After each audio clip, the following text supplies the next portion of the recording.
Est-ce que vous allez bien? Ça va? De mieux en mieux. Si tout va bien, ça c'est la référence. C'est bon, ça va? Oui, ça va. Bon, alors moi vous ne me posez pas la question, mais je vais vous dire quand même, ça va bien aussi, merci.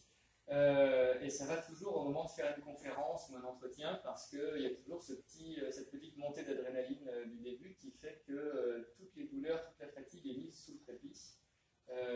C'est thérapeutique en fait les conférences. Et souvent, j'invite les électro-hypersensibles comme moi à faire des conférences pour vivre ce petit stress qui fait qu'on va bien derrière. Enfin, qu'on va bien pendant le temps de la conférence, parce que là, s'il y a du Wi-Fi ou s'il y a un téléphone allumé, je ne vais pas le sentir. Là, maintenant, je ne vais rien sentir. Par contre, au moment où je m'arrête de parler, là, ça dégringole. C'est pour ça que je demande à tout le monde d'avoir les téléphones éteints. Celui-ci, il n'y a pas de carte SIM dedans, donc il a le droit d'être là et il ne fait pas d'onde. Celui-ci il est hors réseau, tout ça, super. Voilà, merci, ça m'évite de m'en rajouter parce que j'allais pas si mal que ça, j'allais même bien. Et puis depuis novembre 2023, l'antenne relais qui s'est installée à côté de chez moi, hein, qui est maintenant branchée à 800 mètres de ma maison, et qui s'est activée tout gentiment, tout doucement, elle a atteint des valeurs assez conséquentes au bout d'un moment, et moi je me suis effondré. Et du coup, en m'effondrant physiquement, j'ai eu à nouveau de la fatigue chronique énorme, alors que je travaille physiquement dans le bâtiment, donc j'ai besoin de mon corps tous les jours. J'avais du mal à me lever le matin, j'avais l'impression d'avoir besoin de me mettre au lit au moment du réveil le matin. De l'irascibilité terrible, mon système nerveux était en saturation, était devenu hyper susceptible. Et puis beaucoup de vertiges, beaucoup de maux de tête. Je suis tombé en tronçonnant du bois de chauffage avec la tronçonneuse à la main parce que j'ai perdu l'équilibre en étant les deux pieds posés à plat par terre, un truc improbable, mais ça faisait 45 minutes que j'étais à 800 mètres de l'antenne relais. Donc voilà, et vu qu'il faut qu'il y ait visiblement toujours au moins une personne qui souffre pour que les autres puissent jouir d'un réseau de télécommunications efficace, je vous présente Bob. Mon assistant, qui va tout prendre dans la tête pendant 1h30 pour qu'on ait une communication efficace, je l'espère. Voilà. Comme ça, vous êtes tranquille, on ne souffrira pas ensemble. Est-ce qu'il y en a qui m'ont déjà lu sur Internet, ou déjà lu mon bouquin, ou déjà lu en vrai parmi vous? Ouais? Non? Oui? Moi, c'est mon fils. Ah! C'est mon fils qui vous suit. D'accord. Et donc, il a réussi. Il est pas là.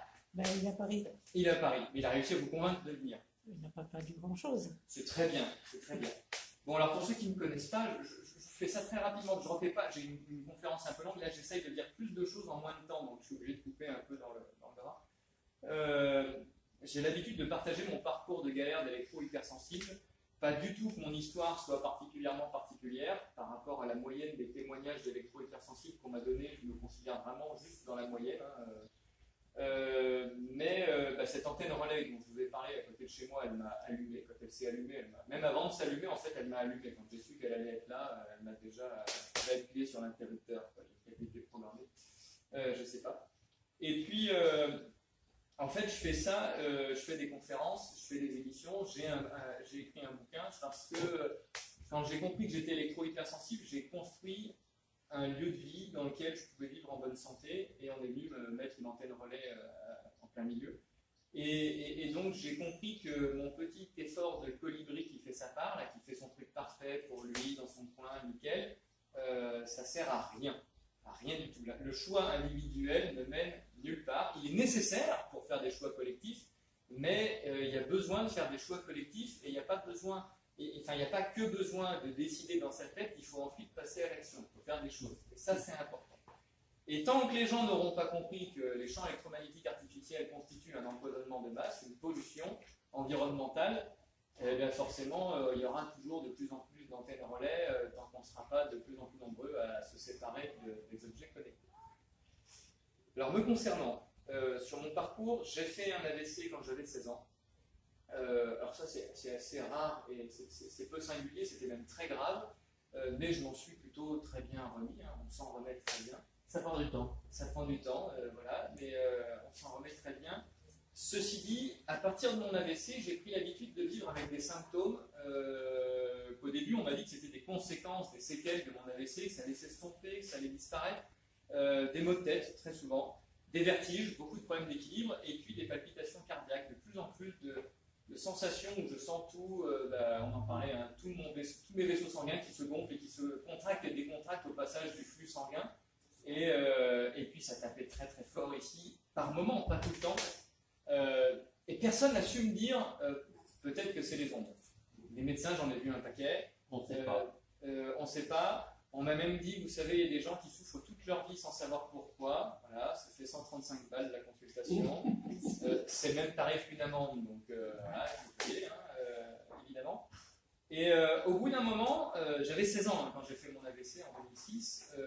Vers 20-22 ans, j'ai commencé à douter des médecins classiques qui me donnaient des antalgiques à tout va.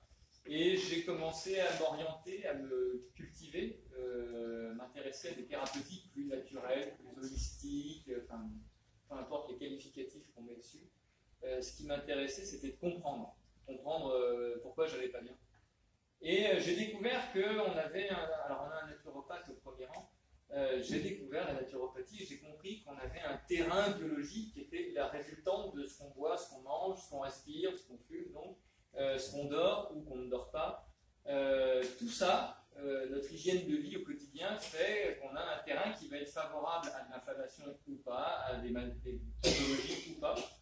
Et donc, j'ai travaillé sur mon terrain. J'ai d'ailleurs supprimé le gluten et le lactose pendant un temps. J'ai vu un mieux-être évident. Alors, je ne suis pas allergique, je suis peut-être légèrement intolérant. J'y suis revenu, j'en reconsomme dans des quantités raisonnables. Mais j'ai vu qu'en travaillant sur moi, j'allais mieux. Et puis, chemin faisant, j'ai découvert d'autres thérapeutes, d'autres livres qui m'ont appris qu'on n'avait pas qu'un terrain biologique, on avait un terrain émotionnel aussi. Et là, j'ai compris qu'en fait, derrière chaque maladie, derrière chaque symptôme, il y avait certainement une cause émotionnelle à investiguer, à comprendre pour aller mieux. En fait, mettre des mots MOTS sur les mots MAUX, c'est déjà avoir fait la moitié du processus de guérison. Donc, j'ai appris des tonnes de choses. Je partage d'ailleurs un truc sur le syndrome de Raynaud qui est hors propos par rapport aux ondes dans mon bouquin. J'ai solutionné le syndrome de Raynaud juste en comprenant comment j'avais développé ce truc-là, quoi. Et après 3 années de syndrome de Raynaud. Mais malgré tout ce que je fais, je vais de mieux en mieux, mais j'ai toujours mal à la tête, j'ai toujours des vertiges et j'ai toujours des palpitations cardiaques. Et ça, il n'y a pas moyen que ça passe, je peux faire tout ce que je veux, ça ne va pas. En 2018, 12 années après mon AVC, je prends des vacances dans le Cantal, dans un coin paumé, nickel, à la campagne, et je fais des insomnies, et je finis par comprendre que cette insomnie m'est provoquée par le petit boîtier vert fluo, le compteur Linky. Il n'y a que ça qui peut justifier le fait que je ne dors pas, le fait que même après, quand je suis tellement crevé, je m'endors et je suis réveillé précisément toutes les 45 minutes, toutes les nuits, pendant une semaine, et je rentre complètement lessivé. Et j'arrive chez moi, et à nouveau, là, je dors bien, parce qu'il n'y a pas de Linky chez moi. Et 2 mois plus tard, je vais chez mes parents, je ne sais pas s'il y a le Linky. À chaque fois, je ne sais pas qu'il y a le Linky. Hein. Je découvre ça après avoir fait l'insomnie. Et pareil, insomnie totale chez mes parents, où le Linky avait été installé. Et là, ce petit boîtier vert fluo de malheur, d'une certaine manière, m'a permis d'ouvrir les yeux sur le fait que je n'étais pas le seul responsable de mon état de santé. L'environnement dans lequel je baigne participe aussi grandement à mon état de santé. Et je peux travailler tout ce que je veux sur mon hygiène de vie au quotidien, sur mon état psycho-émotionnel. Si je vis dans un environnement pollué, je vais forcément tomber malade. Donc, c'est imparable. Et donc, le Linky m'a donné ma carte de membre des électro-hypersensibles de France. Bienvenue au club. Et le problème, c'est que je vis dans un environnement électro-hyper pollué. J'ai une maison de bois avec de l'électricité pas blindée, j'ai du tout électrique à l'intérieur, et je travaille dans une usine métallique cage de Faraday avec les téléphones sans fil et le Wi-Fi à l'intérieur, toutes les ondes dans la cage de Faraday, donc un vrai four à micro-ondes. Il n'y en a pas ici, tant mieux. C'est pour ça que l'affiche d'ailleurs c'est ma tête dans un four à micro-ondes. C'est ce que j'ai vécu vraiment. Et quand j'ai compris que c'était les ondes, et là, je me suis offert une semaine de vacances dans une zone que j'ai fini par identifier comme étant quasi blanche, pas tout à fait blanche, mais quasi blanche, dans le Lot, à Linac, pas très très loin d'ici. Et là, quand j'ai identifié une zone où les antennes étaient à 4 km au moins à la ronde et que je mesurais rien, que mon téléphone captait très mal, même s'il captait un petit peu quand même, mais il captait très mal. Et moi, je mesurais rien en termes de champ électromagnétique, j'y étais bien. Oh, j'ai pas réfléchi très longtemps, j'ai acheté un terrain, j'ai acheté une caravane et j'ai planté la caravane sur le terrain et je me suis dit, je m'offre une semaine de vacances dans ma zone blanche qui sera mon tampon, mon espace pour récupérer. Parce que j'allais pas bien, et là je me suis dit, je me prends une semaine, pas d'électricité du tout, hein. Aucun accès au réseau d'électricité, même pas de panneaux photovoltaïques, zéro électricité pendant une semaine, pas de téléphone, pas d'internet, rien, et je me suis pas senti aller mieux. Non. Mais c'est ma femme qui m'a dit, si tu vas mieux quand même, tu déplaces la clôture là tout seul à bout de bras, alors que d'habitude à la maison, un truc qui fait à peine 5 kilos, t'as la tête qui tourne, t'es pas fier quoi, donc bon, j'ai l'habitude de faire confiance à ma femme. Je me suis dit, je dois aller mieux parce qu'elle me dit que je vais mieux.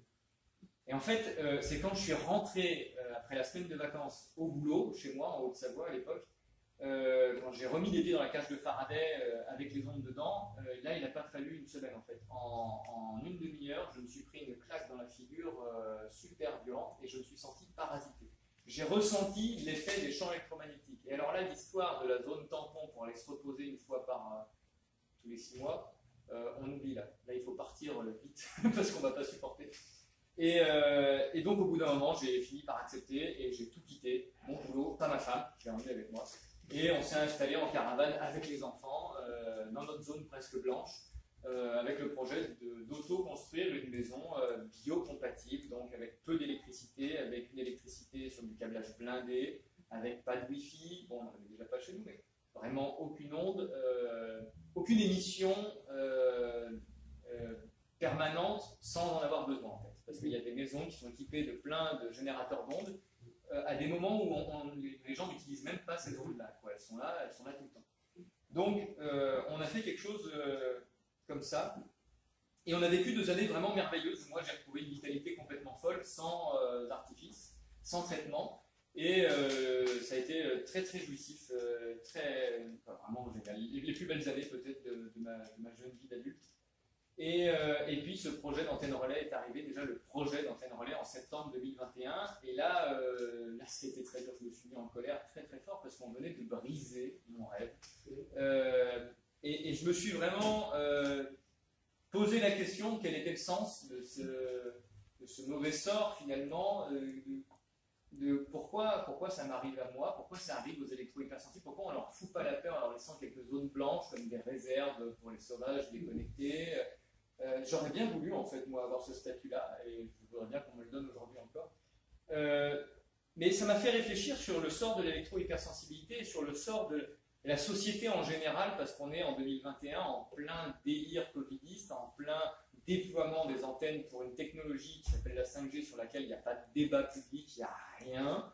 Je me dis, il se passe un truc, il faut que je réfléchisse. Alors, je fais du porte-à-porte et je me rends compte que les gens n'y connaissent rien non plus sur les effets des ondes. Il y a du boulot, bon bah on va le faire. Et puis ça m'a permis de réfléchir sur le sort de l'électro-hypersensible en tant que, non pas malade, parce que jusque-là j'avais considéré que j'étais tombé malade des ondes, j'étais devenu allergique ou intolérant aux champs électromagnétiques, et donc en tant que malade, j'ai appliqué un traitement ou un protocole ou une thérapie, je ne sais pas comment on pourrait qualifier ça, mais j'ai appliqué un truc à moi pour me soigner moi, ça m'a fait du bien, ça m'a sauvé la vie.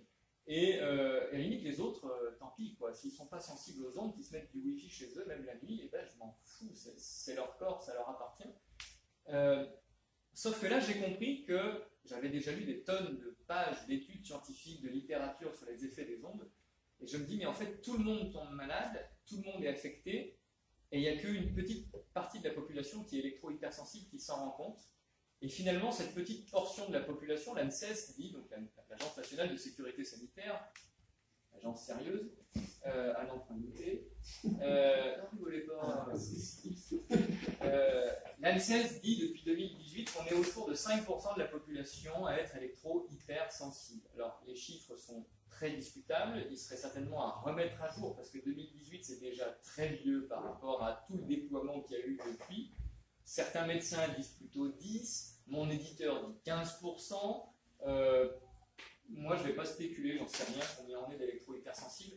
Je vais rester sur le chiffre de l'ANSES, 5%, à la limite, pourquoi pas. Il est validé par l'ANSES, donc au moins c'est du sérieux. Et en fait, ces 5%-là, pour moi, on n'est pas malade, on n'est pas une anomalie, on est plutôt le voyant rouge sur le tableau de bord de l'humanité qui clignote là, et qui dit garez-vous sur le côté, coupez le contact. Ça va plus du tout là. On est en train de cuire tous à petit feu, et on est que 5% à s'en rendre compte. En fait. Si vous voulez, l'anomalie, c'est les 95% d'après l'ANSES de électro pas hypersensibles qui s'en rendent pas compte. C'est comme si il y avait 95% d'aveugles et qu'on était 5% à avoir la vue.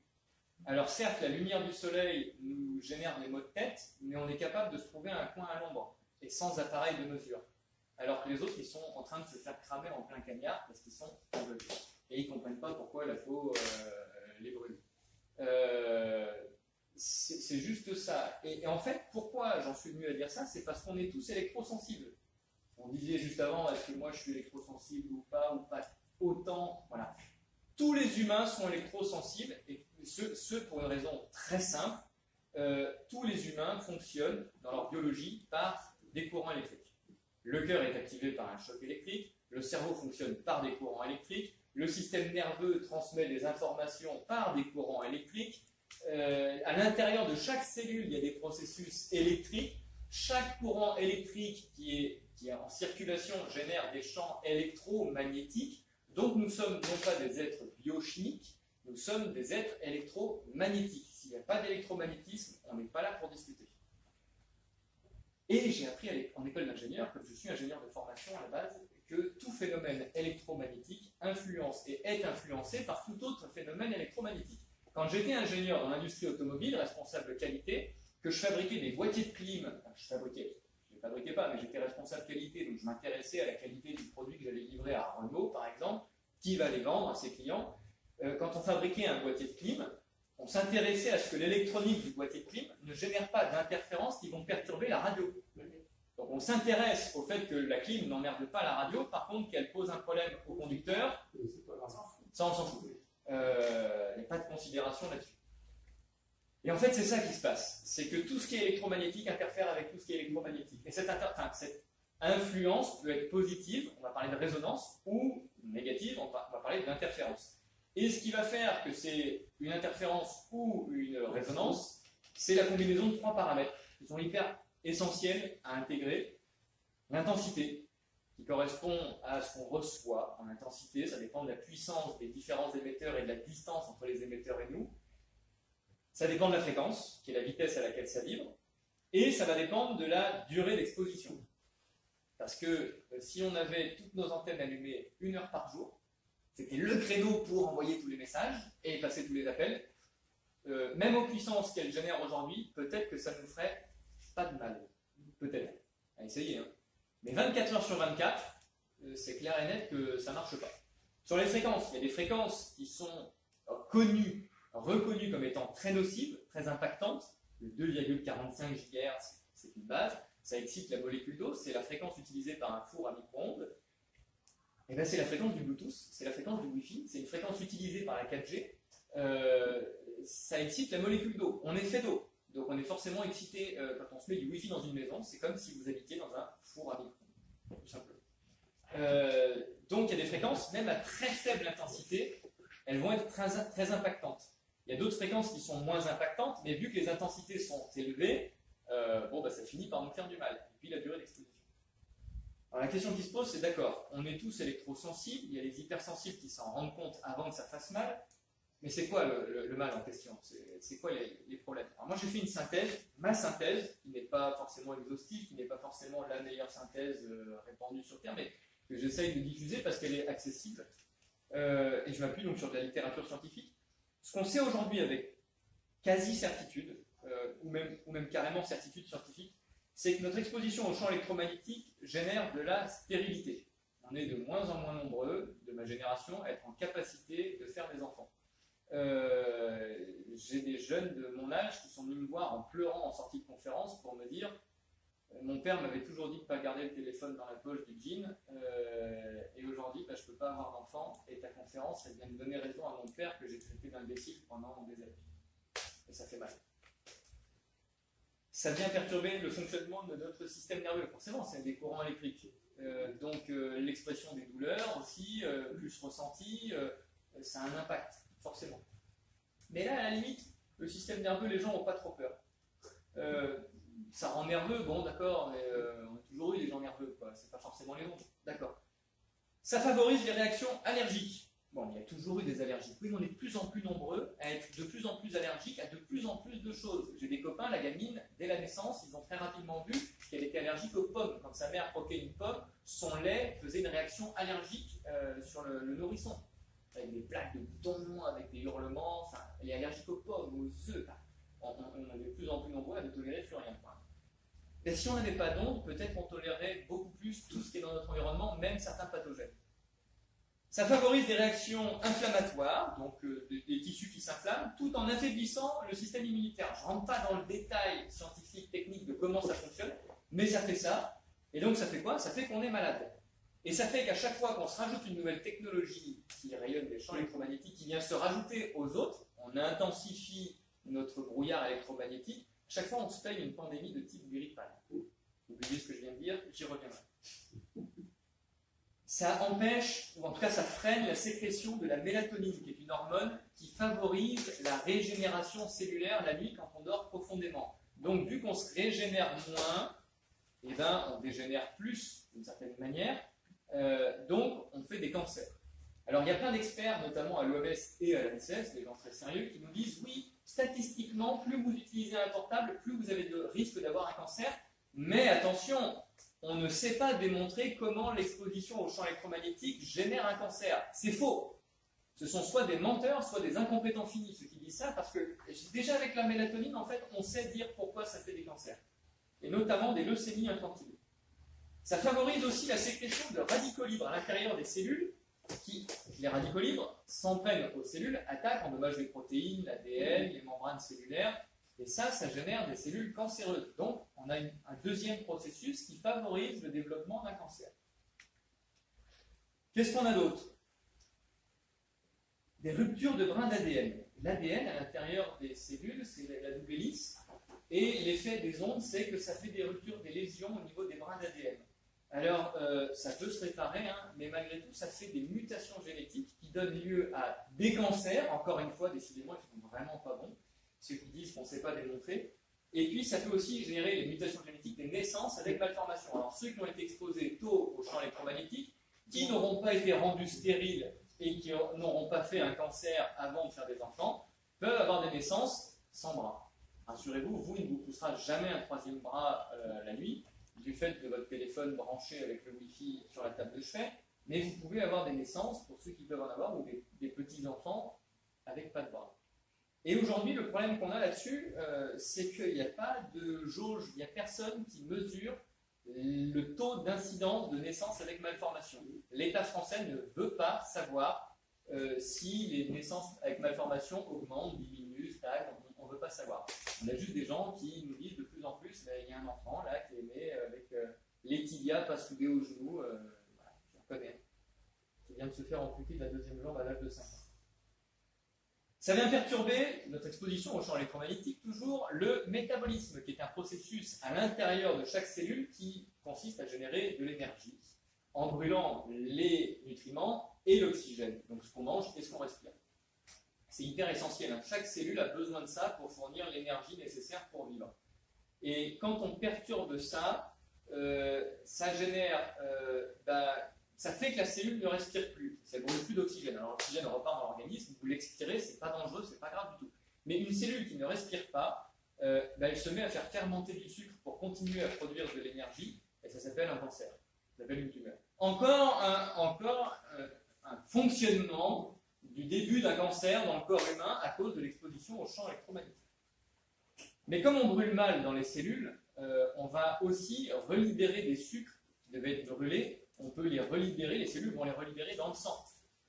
Et le pancréas n'est pas fait, il est fait pour produire l'insuline qui régule la glycémie en fonction de la quantité de sucre que l'on ingère, mais le sucre, quand on le mange, il est fait pour passer dans le sang, aller dans les cellules, être brûlé, et fin de l'histoire. Hein. Donc il y a une montée qui est régulée et une baisse qui est régulée.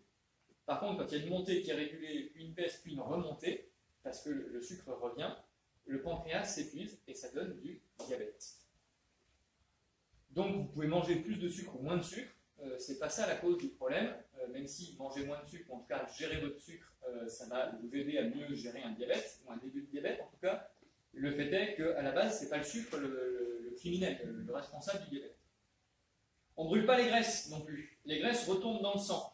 Dans le sang, les graisses sont véhiculées par des petites plaquettes qui sont leurs vaisseaux, qu'on appelle le cholestérol. Le cholestérol qui est soi-disant le responsable des maladies cardiaques, qui n'y est pour rien du tout parce qu'il n'est absolument pas une cause, mais juste une conséquence. Le problème des maladies cardiaques, c'est l'excès de graisse dans le sang. Et l'excès de graisse vient du fait qu'on les brûle mal. Pourquoi? Parce qu'on a un métabolisme perturbé. Alors, vous pouvez manger moins gras pour aller mieux, et malgré tout, tant que vous brûlez mal vos graisses, c'est ça la cause du problème. Et alors ça, généralement, les gens ont du mal avec cette conception de dire le diabète, les maladies cardiaques, ça viendrait de notre exposition aux ondes ou à d'autres choses, mais que ce ne serait pas une mauvaise alimentation au niveau des sucres, au niveau des graisses.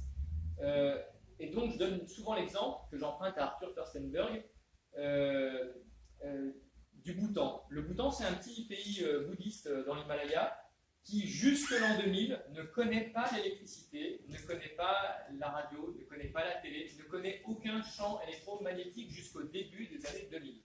Et le Bhoutan ne connaît pas les maladies cardiaques, ne connaît pas le diabète, ne connaît pas les cancers non plus. Et au début des années 2000, ils ont commencé à électrifier le pays pour rattraper le retard de la modernité qu'ils n'avaient pas suivi. Et 10 ans après le début de l'électrification, diabète, cancer, maladies cardiaques sont dans le top 10 des plus forts taux de mortalité du Bhoutan, alors qu'ils n'ont rien changé d'autre à leurs habitudes de vie. Alors, l'électrification amène un énorme changement. Du coup, la vie n'est plus la même. Mais malgré tout, juste le fait d'avoir mis l'électricité pour déjà la lumière et la télévision, la radio, donc les ondes aussi pour la télé et la radio, ils ont vu apparaître les diabètes, les maladies cardiaques et les cancers.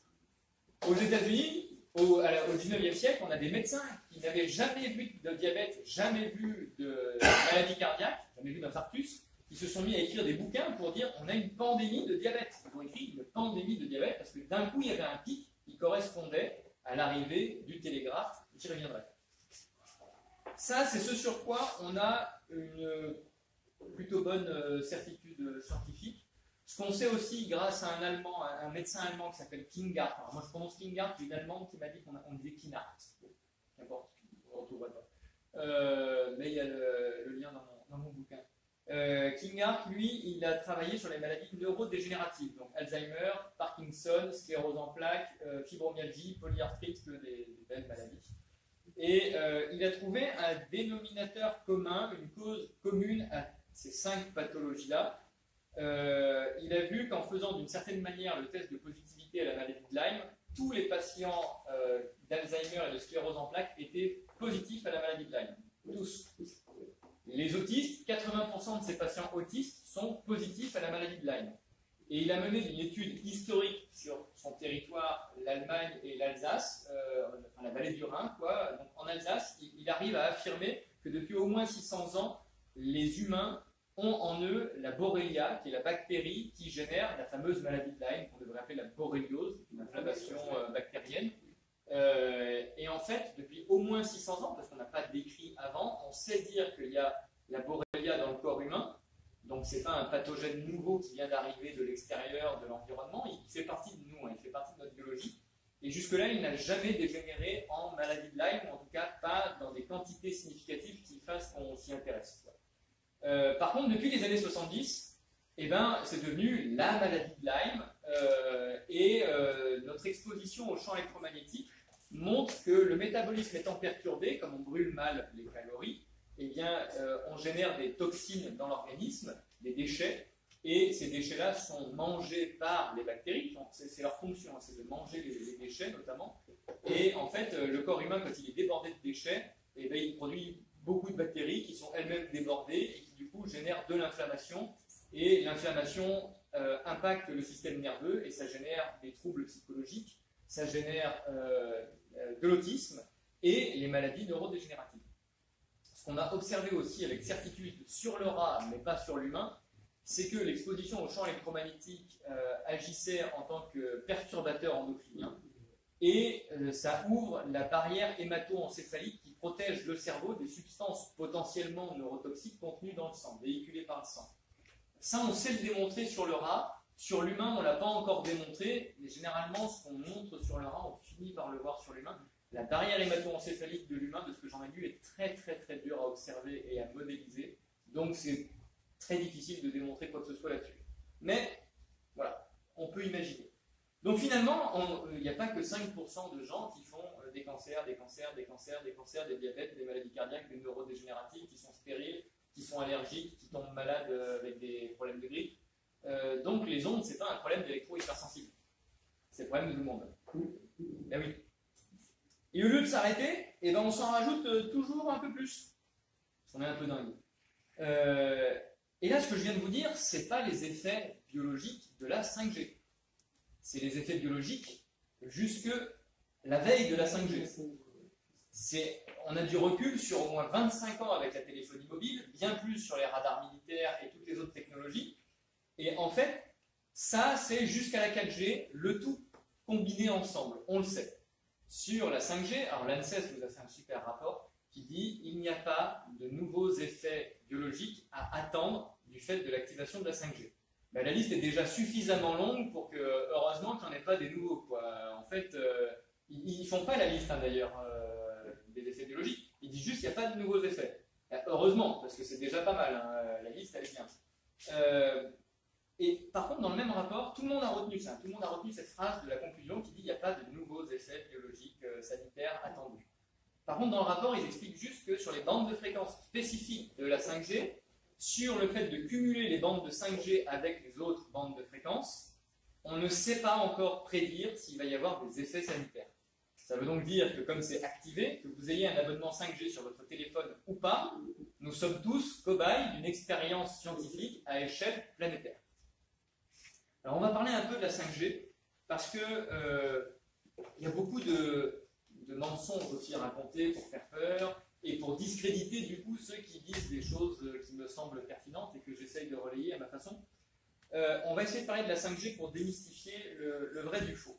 Mais pour ça, on va se refaire un petit voyage dans le temps pour revenir au commencement. Je ne vous fais pas le Big Bang et tout, ça va être trop long, sinon on va remonter en 1747, 1746. Ça va?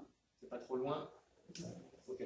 1746, c'est l'année où on a emprisonné, stocké pour la première fois de l'électricité artificiellement produite dans une bouteille d'eau. On a fait monter l'eau en potentiel électrique en la chargeant, et ensuite on était en capacité de balancer une décharge électrostatique maîtrisée parce qu'on avait stocké une quantité d'énergie électrique produite par l'humain. Avant ça, l'électricité, en tout cas au moins pour l'époque moderne, ce sur quoi on a un recul historique, on a écrit des tonnes de trucs sur ce que nos ancêtres ont fait, sur les quelques siècles précédents, l'électricité artificielle, ça n'existe pas. Il n'y a pas de pile, il n'y a pas de générateur, il n'y a rien de tout ça. Donc avant ça, avant 1746, on baignait tous, tout le temps, dans un champ électrostatique qui est généré par la différence de potentiel entre la très haute atmosphère et la Terre, qui est le zéro. Et ce champ qui est vertical, du sol au plafond, eh bien, il agissait comme un tuteur. Sur mon ami Bob, qui penche comme ça, là, parce qu'on a tous un peu tendance à s'affaisser avec le temps, et ben ça agit comme ça. Et il est là tout le temps, il est encore là aujourd'hui, donc vous pouvez vous tenir bien droit sur vos chaises, de toute façon vous êtes soutenu par le champ électrostatique de la planète Terre, qui nous aide à nous tenir droit. Et puis dans les années 1830, on a inventé le télégraphe électrique.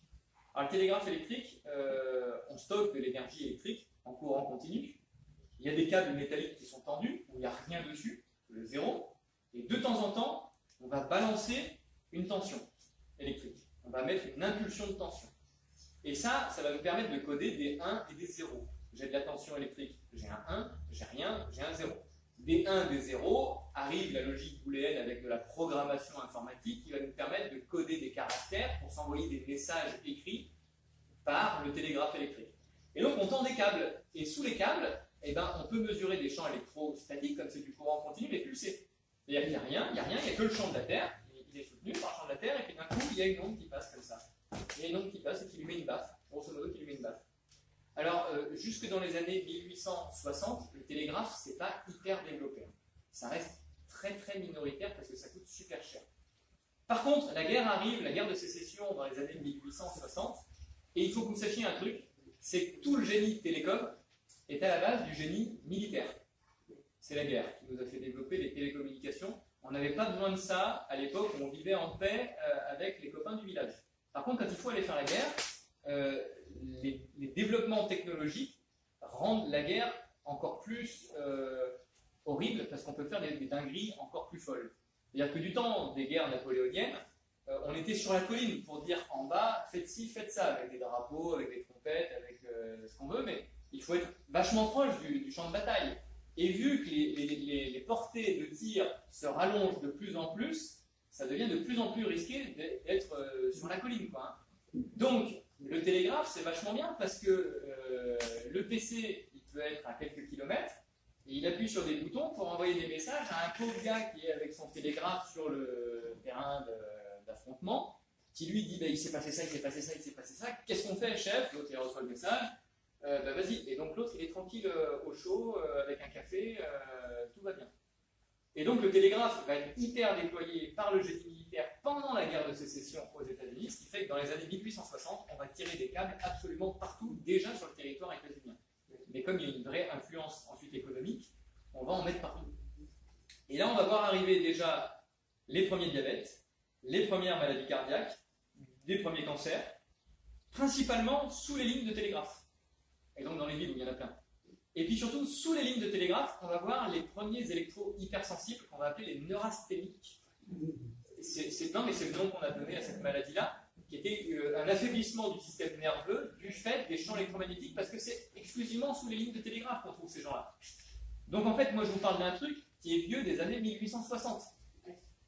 Et les gens disent oui, mais c'est nouveau, on n'a pas assez de recul pour affirmer des trucs pareils. Ça fait depuis les années 1860 qu'on s'est parlé de diabète, de maladie cardiaque, de cancer et d'électro-hypersensibilité.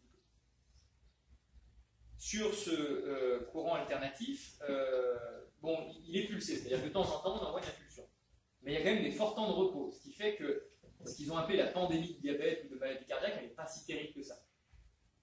Sauf que Saint Nikola Tesla, pour beaucoup de gens, Nikola Tesla c'est une référence. Voilà. 1888, il a breveté le courant électrique alternatif, le moteur à courant électrique alternatif.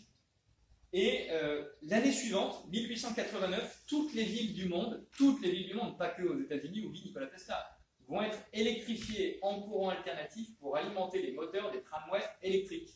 On a l'impression que la bagnole électrique, c'est nouveau, là, ça vient de sortir. En 1889, on électrifiait tous les tramways, donc toutes les villes, pour avoir le tramway électrique. Et puis au passage, l'éclairage. Parce que le courant alternatif, par rapport au courant continu, ce qui est pratique, c'est qu'il va très loin en perdant très peu d'énergie par rapport au continu. Donc, sur des sections de câbles assez courtes, assez petites. Donc, on met du courant électrique alternatif partout. Et là, déjà, au moment où on active ça dans toutes les villes, on se paye une pandémie mondiale de grippe. La première, historique, 1889, rappelez-vous-en, pour ceux qui étaient déjà là, qu'on appelait la grippe russe, alors qu'elle venait pas du tout de Russie, elle venait de toutes les villes du monde. Et, oui, c'était déjà les Russes le problème.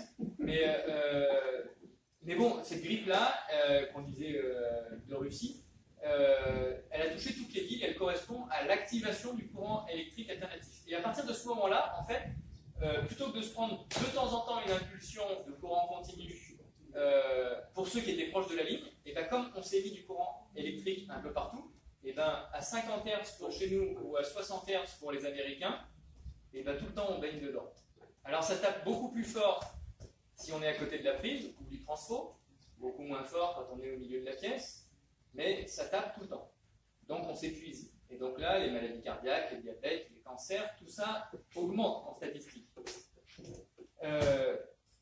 Bon, mon ami Bob, si j'arrivais à le taper à 50 basses par seconde, vous le verriez même pas bouger. Vous le verriez droit. Parce que ça va super vite.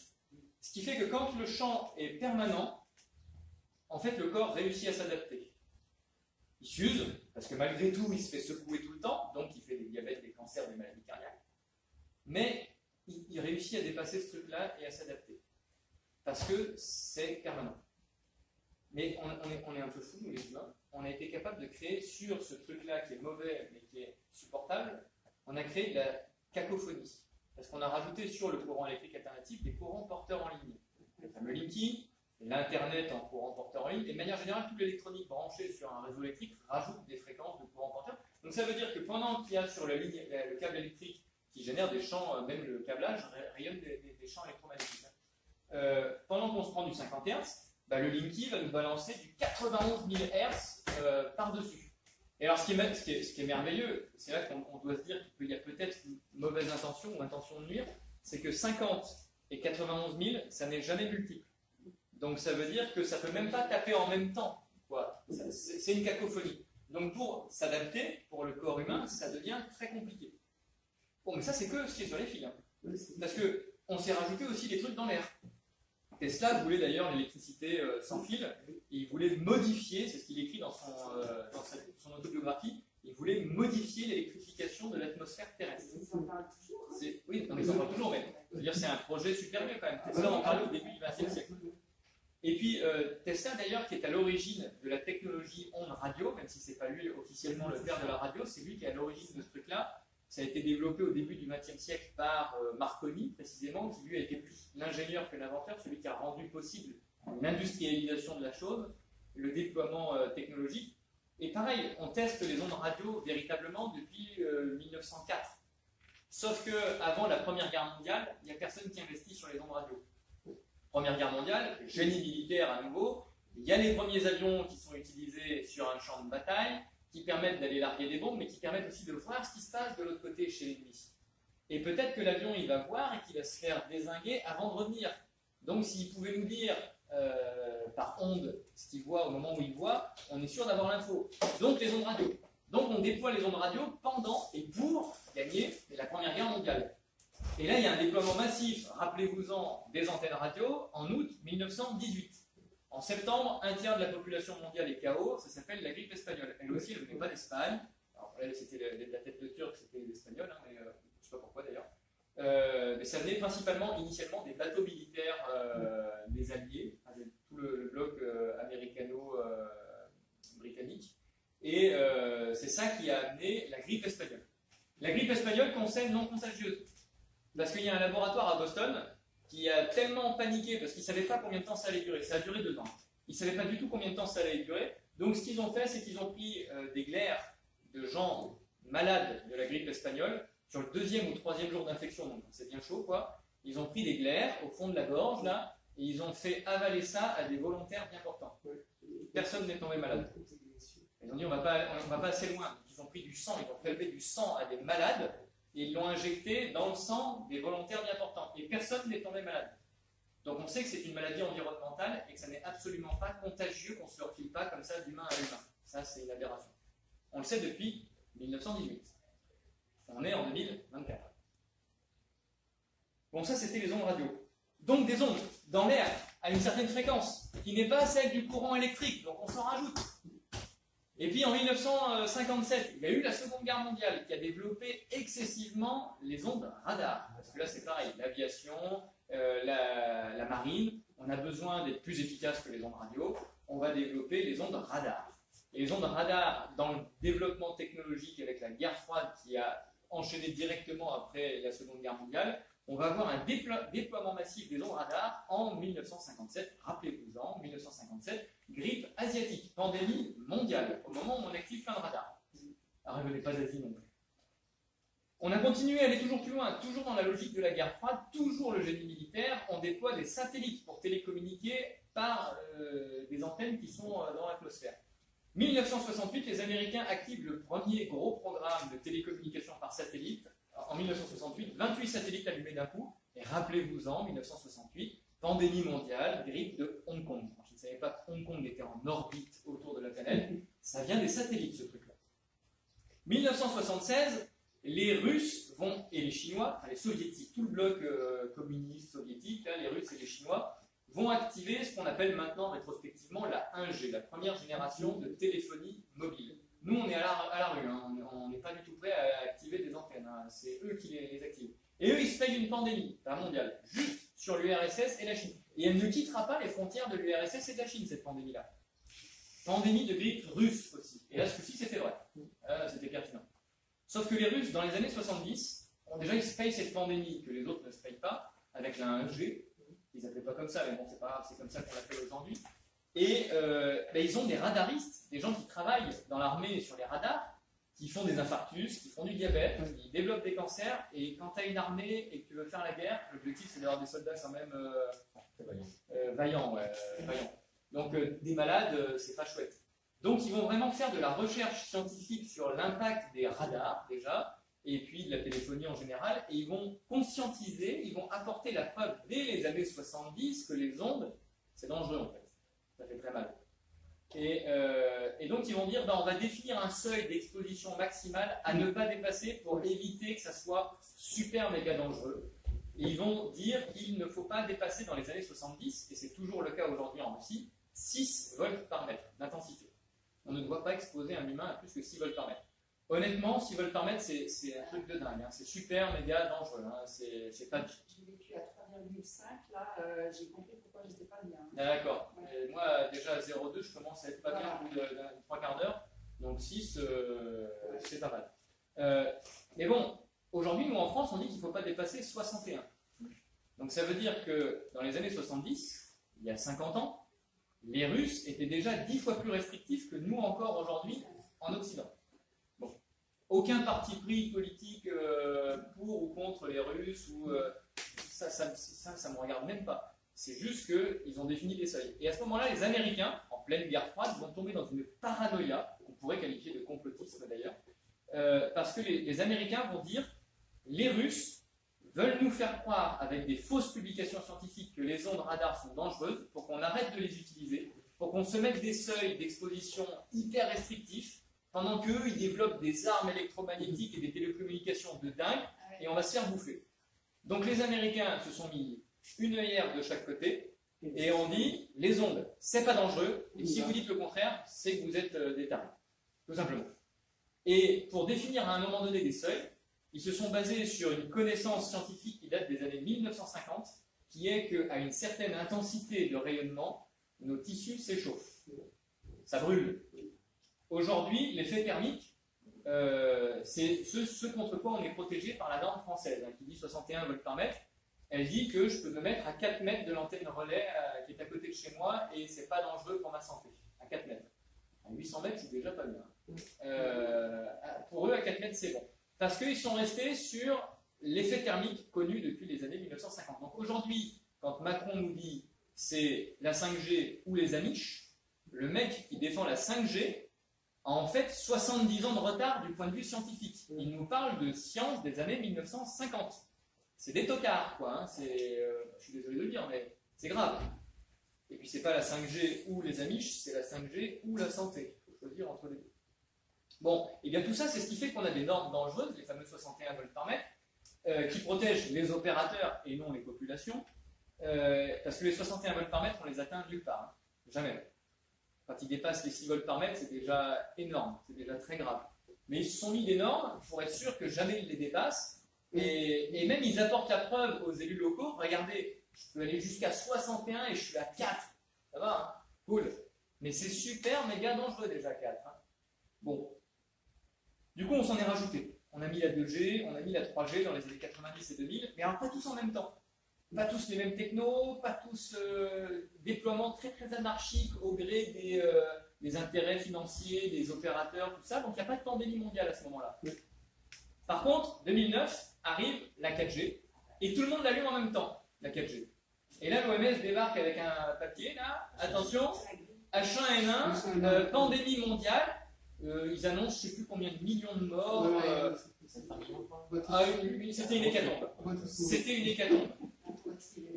Alors, le fait est que H1N1, même l'OMS aujourd'hui reconnaît que c'était une grippette, moins grave qu'une grippe saisonnière. Pourtant, on a réellement activé la 4G à ce moment-là. Sauf que la 4G, elle est sur des fréquences très proches de la 3G. En termes de fréquence, hein, de 2,1 au maximum, on est à 2,6 GHz. C'est pas significatif. Et au niveau de la pulsation, c'est la même chose que la 2G, 3G. Et la pulsation, c'est un truc sur lequel je vais insister lourdement maintenant, parce que c'est ça qui fait le changement véritable d'intensification de notre environnement. La 4G, elle a certainement augmenté l'électrification de notre environnement. Moi, la 4G aujourd'hui, je la trouve très dangereuse, très néfaste à notre santé à tous. mais par rapport à la 2G, 3G, on n'est pas passé d'un monde à un autre. C'était une continuité progressive. La 5G est nettement plus pulsée que la 4G, et c'est ce qui fait que l'électrification de l'environnement est de l'ordre, j'y reviendrai, de l'ordre de x3. Entre ce qu'il y avait avant la 5G et ce qu'il y avait avant plus la 5G, on a multiplié par 3 l'intensité de l'électrosmog dans les villes. Et c'est ce qui fait qu'en 2019, quand les Chinois ils allument la 5G, un mois plus tard, donc ils allument en octobre 2019, en novembre 2019, ils sont KO. Avec Covid-19, la fameuse pandémie. Et on a retenu que Wuhan, ça nous arrangeait bien de retenir que Wuhan parce qu'il y a le laboratoire P4 de Wuhan, donc on pouvait dire que ça venait de là. Mais en fait, ils ont activé la 5G dans 50 grandes métropoles, et les Chinois partout en Chine, ils étaient malades. Hein. C'est pas un truc qui est parti de Wuhan et qui s'est propagé, ça s'est activé dans le mois qui a suivi l'activation des antennes en relais 5G partout en Chine. Et puis nous, je ne refais pas l'historique de la pandémie. Je le fais un tout petit peu dans mon bouquin. On a Guillaume et Sébastien qui le font merveilleusement bien dans leur bouquin. Mais nous, en tout cas, en 2020, quand on nous a annoncé le premier confinement, il n'y avait pas encore 5G en France, nulle part. Donc, et il n'y avait pas de malades, nulle part d'ailleurs. On les cherchait, on ne les trouvait pas. Ou alors il y en avait, ils avaient la grippe en fait, la grippe saisonnière. Et statistiquement, en fait, c'était une année très très peu mortelle, 2020. 72 cas de grippe en 2020. De recenser officiellement. C'est pas le truc qui est. Ils ont été basculés sur l'autre poste qui rapportait plus d'argent. Voilà, c'est ça. Mais c'est mal pensant là ce que tu dis. Oui. Il ne faut pas se dire. Bon, mais du coup, en même temps qu'on a activé tout ça, parce qu'on a fini par l'activer cette 5G entre l'automne 2020 et l'automne 2021. Pendant une année, ça s'est activé progressivement sur le territoire. Et d'ailleurs, ils ont été super prudents, parce qu'ils ont activé par exemple la 5G sur tout le territoire de la Seine-Saint-Denis, 6 mois, 1 an avant de l'activer sur Paris. Paris intramuros. C'est-à-dire que si ça fait vraiment des dégâts, parce que franchement, c'était vraiment des apprentis sorciers. Hein. Mais si ça fait des dégâts, il vaut mieux que ça dézingue les banlieusards que Paris, quoi. Hein. Ils ont activé ça dans certaines régions, pas partout. Il y a des régions, moi j'ai épluché les chiffres de l'ARCEP avec les dates d'activation des antennes, il y a des régions où c'est déployé massivement dès l'automne 2020, alors que nous, dans le Lot, avant l'automne 2021, des antennes 5G, il n'y en avait pas. Pas d'activées en tout cas, elles étaient peut-être physiquement posées, mais elles n'étaient pas branchées. Ou quasiment pas, peut-être qu'à Cahors, il y en avait une ou deux, mais voilà. Dans le Lot, moi j'en ai pas vu. Il y en avait pas mal à Toulouse. Ah, ouais. Toulouse, c'est Toulouse, c'est une ville. D'accord. Oui, et puis il y a aussi Météo France. Ah, il y a Météo France. Okay. Et sur Bordeaux, ils ont fait un premier essai début 2020. Ouais, mais. Tout petit. Oui, mais il n'y avait pas d'abonnement. Ah non. Non, mais voilà, il n'y avait pas d'abonnement. En fait, ce qui est intéressant, c'est de regarder la date d'activation des antennes et l'arrivée des abonnements. Et en fait, au moment où tu vois les abonnements arriver, tu vois les fameuses vagues et les fameux clusters, parce que là, les gens tombent malades. Ah bah oui, mais ils viennent d'être branchés et il y a un abonnement disponible. Nous, dans le Lot, avant novembre 2021, il n'y avait pas d'abonnement 5G. Et le fait est que je n'ai jamais croisé de gens qui étaient tombés gravement malades dans le Lot, qu'on pouvait dire avec certitude que ce n'était pas juste une grippe, avant novembre 2021. Par contre, novembre 2021, partout où j'ai été, moi je suis tombé malade, d'une grippe très costaud, quoi, donc d'un Covid certainement, et qu'importe. Voilà, et en fait, partout quand j'appelais, quand je me suis remis de ce truc-là, quand j'appelais les gens, on me disait ah mais là on est tous malades. Et c'est normal, ça vient d'être activé. Même si tu n'as pas le téléphone chez toi, les ondes sont là en fait. Donc bon, on a ça. Et puis en parallèle, on s'est rajouté du Wi-Fi, du Bluetooth, les plaques à induction, les fours à micro-ondes et les statistiques des maladies dites de civilisation, cancer, diabète, maladie cardiaque, neurodégénérative, tout ça, ça fait qu'augmenter. Alors la médecine a progressé, ce qui fait qu'on a réussi à stopper l'évolution du taux de mortalité, parce qu'on maintient les gens en vie quand ils tombent malades. Et par chance, ils font un autre problème qui les fait sortir des statistiques. Vous faites un cancer, on vous maintient 10 années en vie avec de la chimiothérapie, et ensuite, vous faites un rhume qui dégénère en pneumonie, vous mourrez d'une pneumonie, et bien vous ne mourrez pas d'un cancer. Donc les statistiques des maladies de civilisation, en termes de taux de mortalité, elles ont stagné dès les années 1950. On a arrêté d'avoir une augmentation. Par contre, le nombre de gens malades ne fait qu'augmenter. Et ce qui est terrible, c'est que quand on zoome sur les années des premiers déploiements on voit un début d'exponentielle, mais quand on dézoome, en fait, cette exponentielle, c'est quasiment une horizontale à plat, et le mur de l'exponentielle, c'est les années 90. 97, l'arrivée de la 2G grand public, les diabètes, ils montent en flèche partout où il y a de la 2G. C'est une catastrophe, et ça touche de plus en plus les jeunes populations, et de plus en plus jeunes. C'est ça qui est grave. Et en fait, notre corps réagit de plus en plus, parce que déjà, on a de plus en plus d'ondes en intensité, mais on a de plus en plus d'ondes pulsées. Et ces ondes sont de plus en plus pulsées. Et au-delà des pulsées, la 5G cible ses utilisateurs. Alors pour ça, on va se faire une antenne 5G pour que vous compreniez comment l'antenne cible ses utilisateurs et pourquoi. Et parce que c'est pas pour leur faire du mal. Non, c'est pour leur fournir plus de réseau. Donc, est-ce qu'on est assez nombreux? 1, 2, 3, 4, 5, 6, 7, 8. Je vais demander à une personne de venir avec moi. Tiens, si tu veux bien venir avec moi, tu vas faire l'antenne avec moi. Ok. Tu te mets ici, s'il te plaît. Alors, d'habitude, je prends 2 personnes pour faire ta tâche, mais il n'y a pas beaucoup de monde à sonder, donc voilà. L'antenne cible ses utilisateurs pour leur donner du débit, beaucoup de débit. Et pour cibler un utilisateur, il faut le trouver. Il faut savoir où il est. Donc, l'antenne, elle a un périmètre. Une antenne 4G, et les autres avant, elle a un périmètre. On va dire que je suis l'antenne et mon périmètre, c'est la salle. Je balance, j'offre du débit à tout le monde. Partout. Qu'il y ait du monde ou qu'il n'y en ait pas. Là, l'idée, c'est de vous trouver.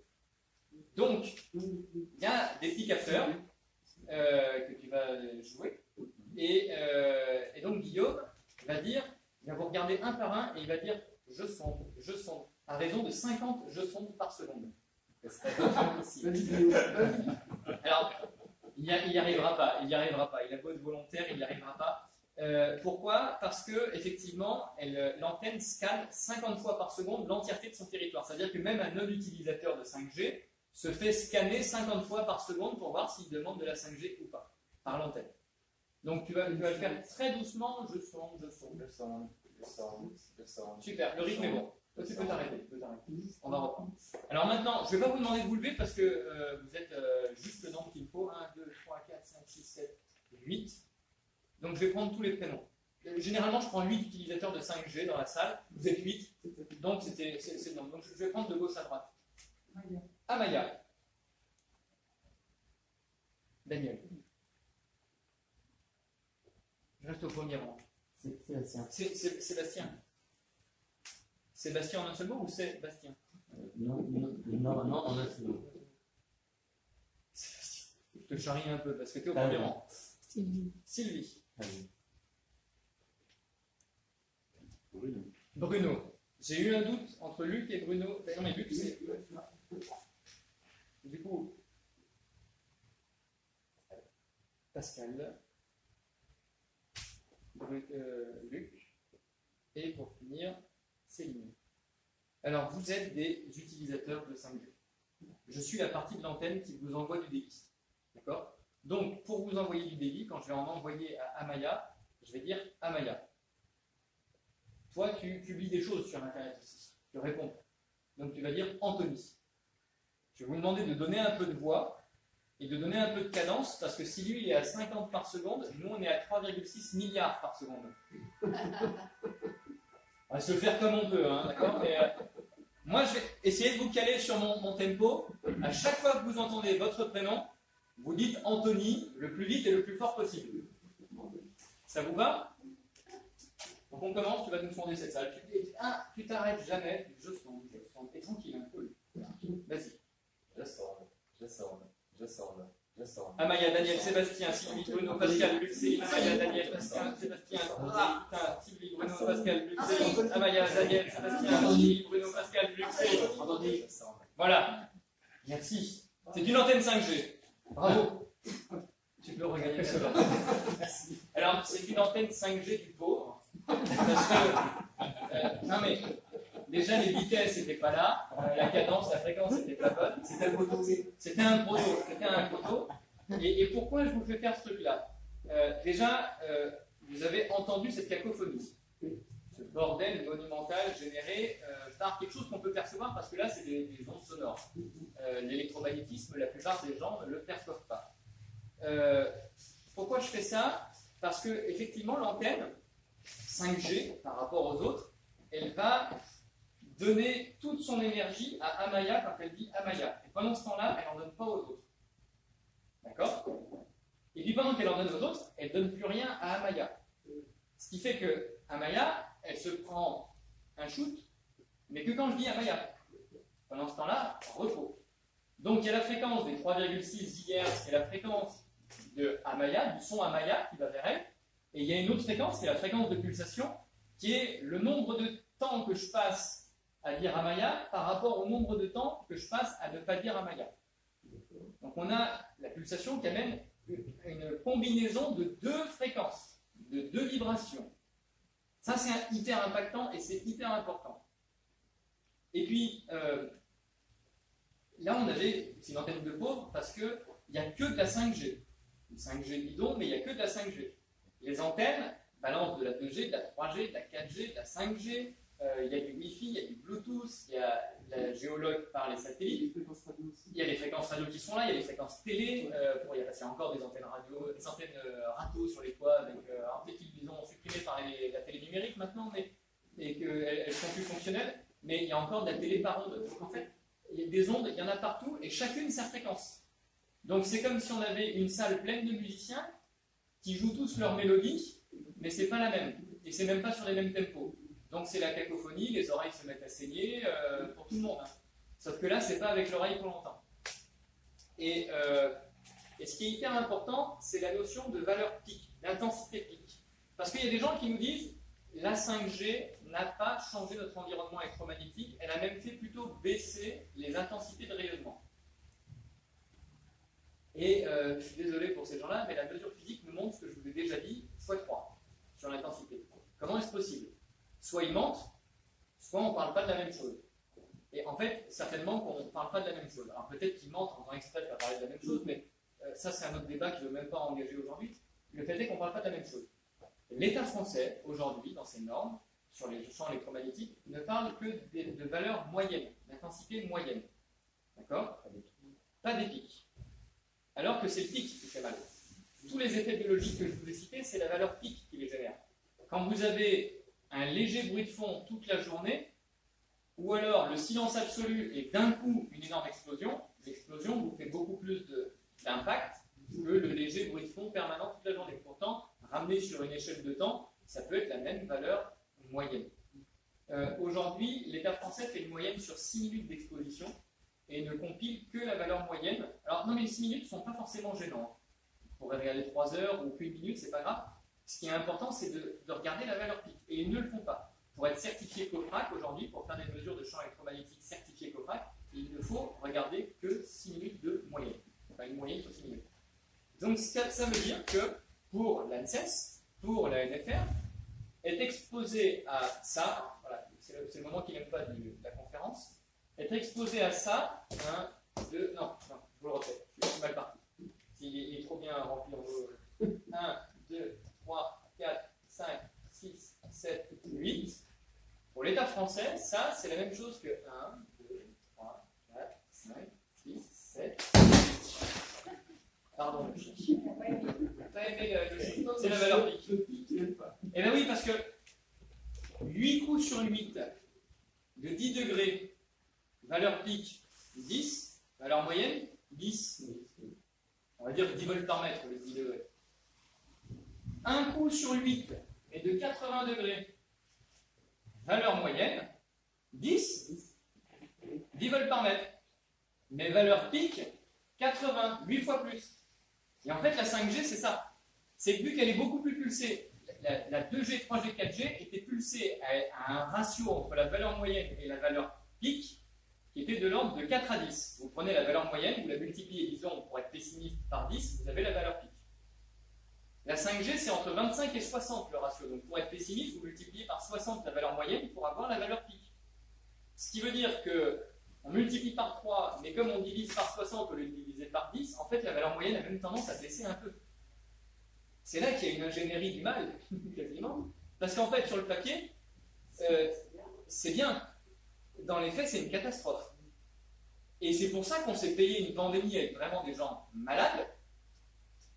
Je ne rentre pas dans le détail du déroulement parce qu'on n'a pas le temps aujourd'hui, je n'ai pas prévu de m'étendre là-dessus. Et c'est pour ça qu'on va voir augmenter la population d'électro-hypersensibles, et c'est pour ça qu'on va voir de plus en plus de gens malades, des effets biologiques que j'ai annoncés, avec comme conséquence de la stérilité, des allergies, des diabètes, des maladies cardiaques, des cancers, des maladies neurodégénératives, etc., etc., etc. On va être de plus en plus nombreux. Il n'y aura pas de nouveaux effets biologiques. L'ANSES a raison, c'est triste à dire, mais ils ont raison. Mais on va juste être de plus en plus nombreux à souffrir de ces mêmes effets biologiques déjà connus. Moi, j'ai une question. Vas-y. L'histoire, ce qu'il faisait tout à l'heure, c'est quand on a un téléphone, même si on n'a pas de Mais téléphone. non, tu te balades dans la rue, là, à Cajar, certains connaissent la 5G, tout le périmètre vérifie. Alors attention, je sonde, là, le truc qui vérifie, au niveau intensité de rayonnement, c'est pas grand-chose. N'empêche que c'est quand même une secousse, 50 secousses par seconde pour voir si tu as besoin ou pas de 5G. Qui s'ajoute à toutes les autres. Même si on n'a pas de téléphone. Même si tu n'as pas de téléphone sur toi. D'accord. Ah, même si tu n'as rien du tout. Et donc là, la question qu'il ne faut pas poser, donc je vais la poser. Si tu es injecté et que tu passes dans ces 5G. Alors, ils ont fait un travail merveilleux sur le contenu des fioles, vu au microscope. Et tu le connais leur travail. Donc ta question, en fait, tu as déjà plus ou moins la réponse. Moi, je n'ai pas fourni le travail qu'ils ont fait, même si j'ai lu leur bouquin et que je trouve ça très bien fait. Si tu veux, je vais prendre un peu de hauteur. Tout vaccin depuis Pasteur contient un adjuvant métallique. C'était de l'aluminium, il y a eu du mercure pour H1N1, et là maintenant on parle de graphène. D'accord? C'est métallique. Alors, le graphène a des propriétés très particulières, inquiétantes, mais malgré tout, j'ai dit graphène, ça a failli s'éteindre. Faut que je fasse gaffe. Promis, je le redis pas. Mais malgré tout, tout élément métallique qui est rentré dans le corps humain te rend beaucoup plus sensible, en tout cas récepteur, au champ électromagnétique. Tu as des cristaux métalliques dans le sang, de toute façon, tu vas forcément réagir, devient une antenne. Et c'est de plus en plus vrai, et donc de plus en plus vérifiable et vérifié. Voilà. Mesurable. Alors, la 5G aussi, un truc qui est important, de prime abord, on pourrait se dire pourquoi on fait la 5G. Parce qu'on en a vraiment besoin. Il n'y a pas eu de débat, on pourrait l'avoir le débat aujourd'hui. Est-ce que vous avez besoin de 5G au quotidien? Non. Bah, tu ne peux pas répondre si tu ne sais pas ce qu'elle apporte de plus ou de moins. J'en peux pas parler. Non, t'en veux pas, d'accord, mais toi, t'es possédé. Quoi.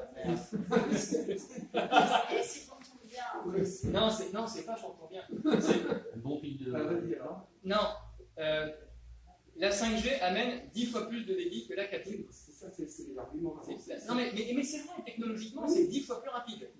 Alors, après, moi, tout de suite, ce que je considère, parce que j'ai une conscience environnementale aussi, c'est est-ce que les gens, au lieu de télécharger un film, par exemple, en 30 minutes, ils l'ont en 3 minutes, est-ce qu'ils éteignent leur téléphone 27 minutes sur 30? Mais non, ils consomment juste de plus en plus. Mais surtout, une fois que tu as téléchargé ton film, tu en as pour 2 heures à le regarder. Ah oui, donc tu n'as pas besoin de 3 minutes pour télécharger. Non, mais bien sûr, mais. Eh oui. Non, mais d'accord, mais la question c'est Moi, j'en ai pas besoin. Est-ce que. Bah, oui, non, mais toi j'ai compris.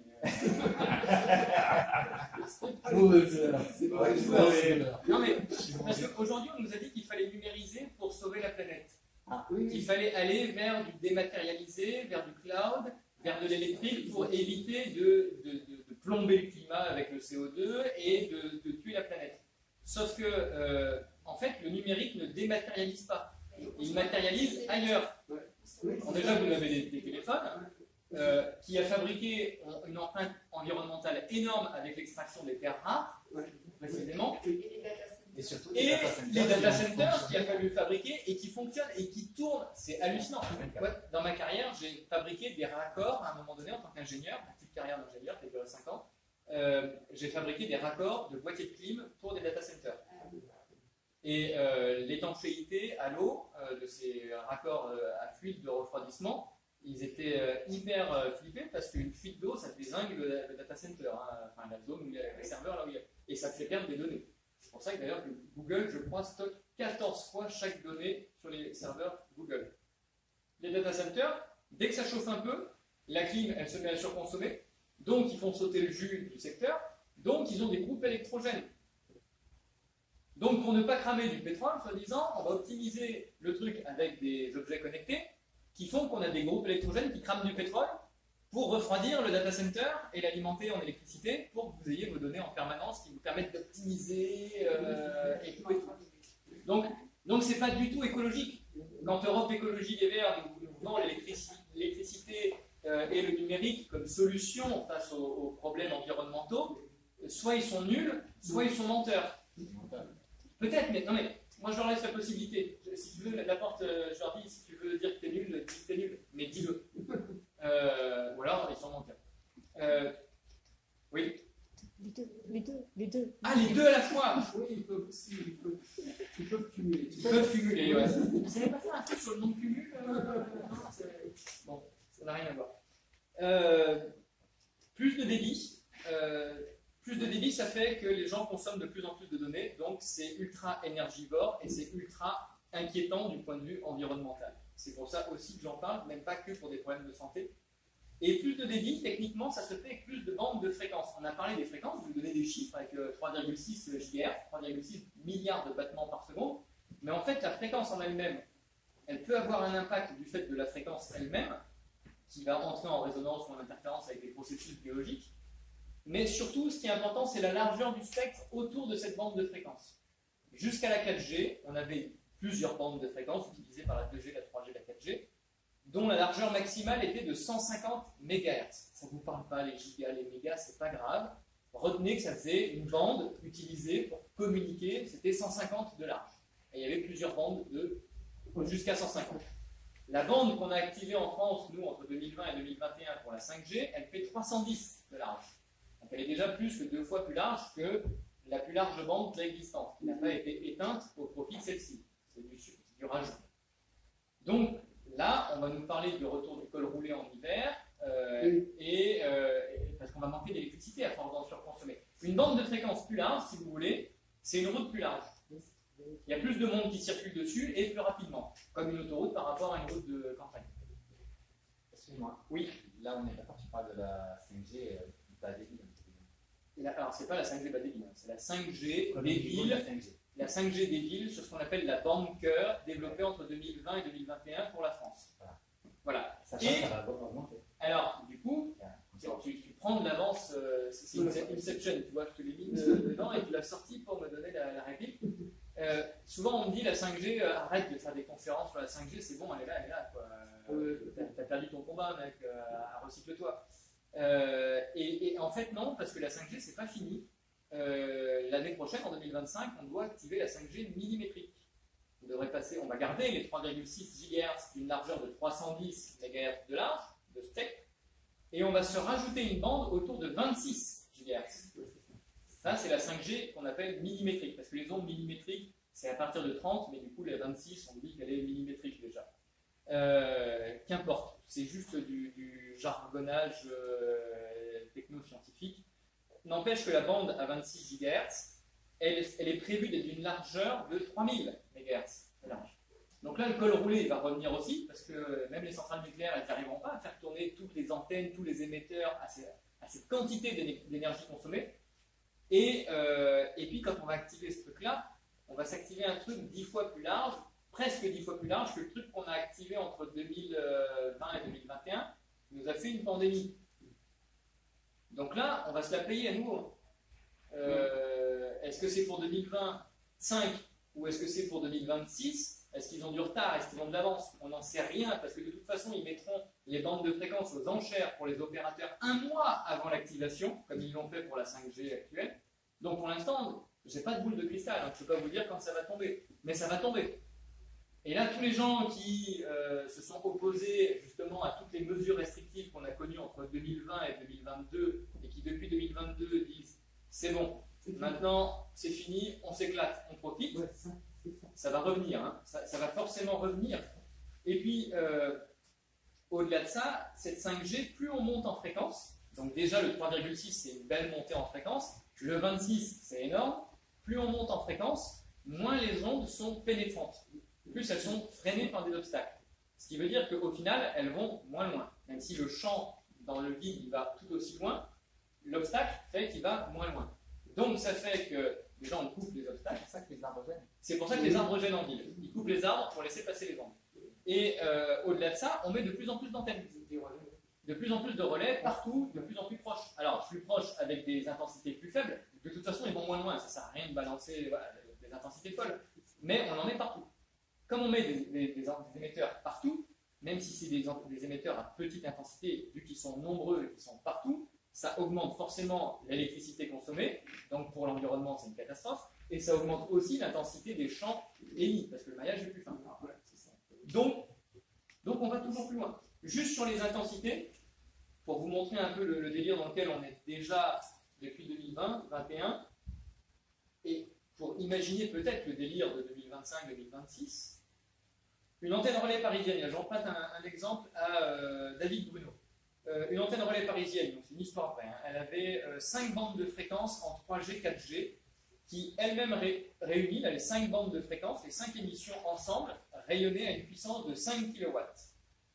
Sur cette antenne, en 2020 ou 2021, ils ont rajouté une bande de fréquence 5G, la fameuse à 3,6, une seule bande de fréquence à une seule 57 kW.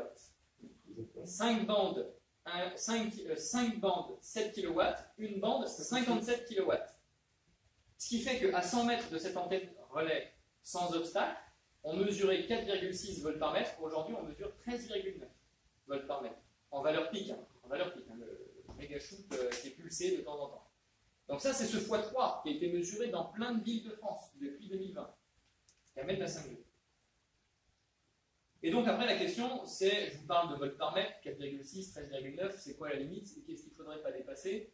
On a la France qui nous dit qu'il ne faut pas dépasser 61 en valeur moyenne, donc ça veut dire qu'en valeur pic on peut atteindre des niveaux stratosphériques, c'est pas grave. La Russie dit 6 volts par mètre, en valeur moyenne aussi à ma connaissance, et c'est énorme. On a une résolution du Conseil parlementaire de l'Assemblée parlementaire du Conseil de l'Europe qui en 2011 nous a dit qu'il ne fallait pas nous exposer à plus que 0,2 volts par mètre. Ils ont mis qu'il fallait descendre à 0,6 et rapidement passer à 0,2 parce qu'il se base sur le rapport Bioinitiative, qui est une synthèse de littérature scientifique que moi j'utilise, que je cite abondamment, et qui dit qu'il ne faudrait pas dépasser 0,2.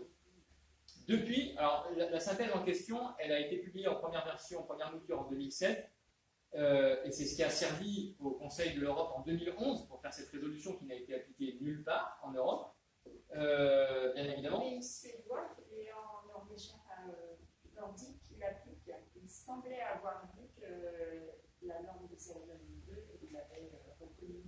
Ah bon? Il me semble avoir dit. Parce que alors, tu vois, la Suède, par exemple, n'a pas fait de confinement. Et la Suède a dit qu'il n'y aurait pas de vaccination obligatoire pour le Covid. Alors au début, je me suis dit, disons, les Suédois sont intéressants sur l'histoire de la pandémie Covid. Ils font vers les yeux des dirigeants, quoi. Hein. Et après, j'ai appris qu'en fait, les Suédois qui sont dans une culture scandinave ultra soumis à l'autorité, ont été massivement se faire vacciner contre H1N1 en 2010 plutôt. Et donc, comme eux, ils ont plus de 90% de la population qui s'est fait vacciner contre H1N1, alors qu'en France, on est moins de 10% à l'avoir fait, ce truc-là, ils ont observé dans la population les effets secondaires de ce vaccin-là. Ils ont un pic de narcolepsie énorme, ils s'endorment tout le temps. Donc, ils l'ont mesuré. Donc, dès le début de la pandémie Covid-19, les Suédois, la population a dit à son gouvernement, nous, on vous prévient, si vous nous sortez un vaccin du chapeau, on n'ira pas. Donc, ils ont dit, ok, on ne vous fera pas comme tous les autres, des confinements, des restrictions pour vous dire on vous libère à condition de vaccin.